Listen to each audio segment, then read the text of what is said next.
Alors, notre prochaine invitée, c'est Fanny Alfonsi. Bonjour. Bonjour.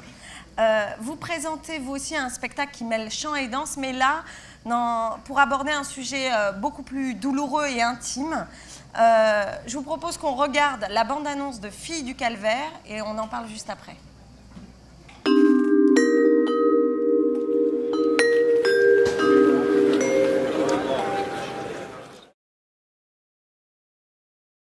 Au détour d'un chemin, la danseuse croise un homme vêtu de ténèbres.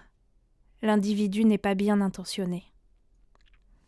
Il la blesse dans tout son corps, brise son âme et lui jette un sort. Le jour, aux yeux de tous, tu seras cygne.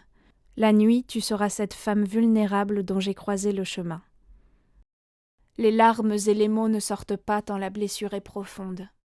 Perdue, isolée, la jeune femme est pourtant rejointe dans sa douleur par tant d'autres signes. Les proches, les amis, les parents ne comprennent plus, ne savent pas, et leurs larmes si grandes créent un lac.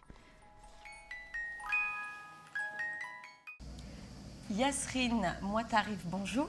Bonjour. Vous êtes une des journalistes de l'équipe. Vous êtes allée voir ce spectacle et je crois que ça vous a fait un véritable choc. Un uppercut même, je dirais. Tellement cette pièce est percutante à double titre.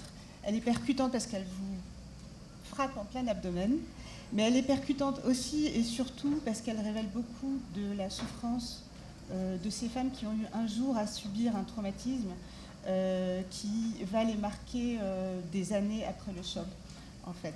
Donc c'est cette souffrance qu'a exprimée Fanny Alfonsi, qui est la metteuse en scène et l'auteur de ce spectacle.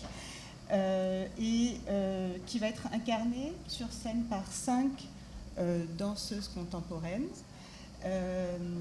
qui vont incarner donc la souffrance, mais également toute la palette du tiraillement de ces femmes qui va d'une violence extrême à la fragilité la plus totale. 5 danseuses contemporaines qui vont se révéler au fur et à mesure de la pièce, tour à tour, qui chanteuse lyrique, qui violoniste, qui comédienne. Et il en est de même pour vous, Fanny Alfonsi, bonjour. Bonjour. Qui êtes à la fois danseuse, chorégraphe, auteure et metteuse en scène de Filles du Calvaire. Alors pour commencer, est-ce que vous pouvez nous parler de ce calvaire dont souffrent ces filles, justement ? Alors oui, Filles du Calvaire, c'est un petit peu une création à double lecture en réalité. La première lecture directe serait une création sur les violences faites aux femmes. Et en double lecture, c'est une création sur les conséquences de la mémoire traumatique. Je me suis inspirée d'un livre, celui de Muriel Salmona, qui est médecin, psychiatre, qui a une grosse asso sur Paris. Il y a eu beaucoup de battages médiatiques cette année par rapport au déni de tout ce qui était conséquences de la mémoire traumatique. Il a été dit que c'était un vrai problème de santé publique. Et j'ai travaillé donc avec mes filles. Donc j'ai une chanteuse lyrique, j'ai une comédienne, j'ai une violoniste, j'ai une danseuse classique. Et moi-même, je ne suis que le chef d'orchestre.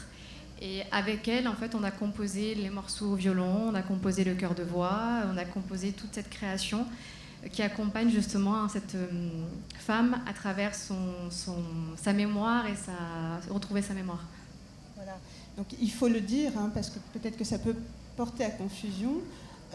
C'est un spectacle qui est porteur d'espoir. Il n'y a pas d'apitoiement.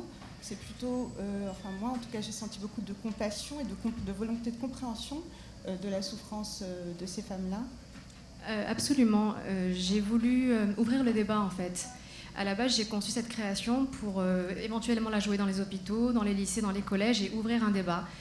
J'ai même eu peur que les adolescents soient choqués parce qu'il y a quand même un langage assez cru. Étant fan de Sarah Kane, je me suis dit que voilà, certaines choses pouvaient... Et absolument pas. Les ados ont adoré la création et au contraire, ils ont voulu en débattre après et en parler. Non, c'est plutôt un chemin quasi hypnotique, je dirais, étant aussi fan des techniques de PNL et d'hypnose, qui accompagne la personne qui regarderait ce spectacle vers le chemin, les médecins diraient résilience, acceptation. Non, c'est une création qui paraît sombre, qui à première lecture est sombre, mais qui est en réalité très apaisante. Voilà. Donc c'est pas un hasard si je l'ai vécu comme un uppercut, c'est vraiment quelque chose. C'est fait exprès. C'est rien n'est rien. En plus, la formation que j'ai eue moi en tant que danseuse Ma chorégraphe me disait ne rien imposer à l'œil du spectateur, toujours suggérer. Donc j'ai laissé un spectacle ouvert, fait de chant lyrique, de danse, de violon et de théâtre. Et j'ai voulu que le spectateur, par rapport à sa vie, ses expériences, prenne ce qu'il avait à prendre.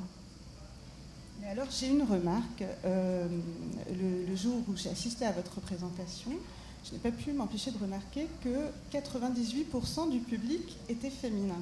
Je ne sais pas si c'est toujours le cas, mais à votre avis, qu'est-ce qui rebute ou qu'est-ce qui effraie les hommes sur un sujet comme celui-là? Et du coup, qu'est-ce que vous pourriez dire à ces messieurs pour les rassurer? Et pour qu'ils viennent. Voilà. Et oui. Eh ben, en réalité, c'est mon deuxième Avignon avec Filles du Calvaire. L'année dernière, j'étais venue avec ma compagnie a juste 2 ans.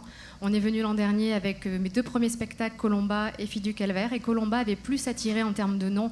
Et Filles du Calvaire, du coup, par ricochet, les gens de Colomba étaient venus voir Filles du Calvaire. Donc on avait eu beaucoup d'hommes, au final, dans le public, qui au départ rebutés par la danse et au final touchés par le sujet. Et là, je suis venue qu'avec Filles du Calvaire. Et la création est un peu plus complexe. Elle est au Laurette, qui est habituée, dont l'équipe est géniale, mais qui est habituée à programmer de la comédie. Or, moi, c'est plutôt une création plutôt dramatique. Et c'est vrai qu'effectivement, on a plus de femmes cette année. Alors, Yasrine, est-ce que vous pouvez nous redire où est-ce qu'on peut trouver ce spectacle? Allez le voir, en tout cas. Voilà, hommes comme femmes. Allez le voir au Laurette Théâtre. C'est tous les jours à 15h50. C'est ça. Et le jour de relâche? J'ai pas de relâche. Pas de relâche. Quel courage. Merci. Merci beaucoup, Fanny Alfonsi.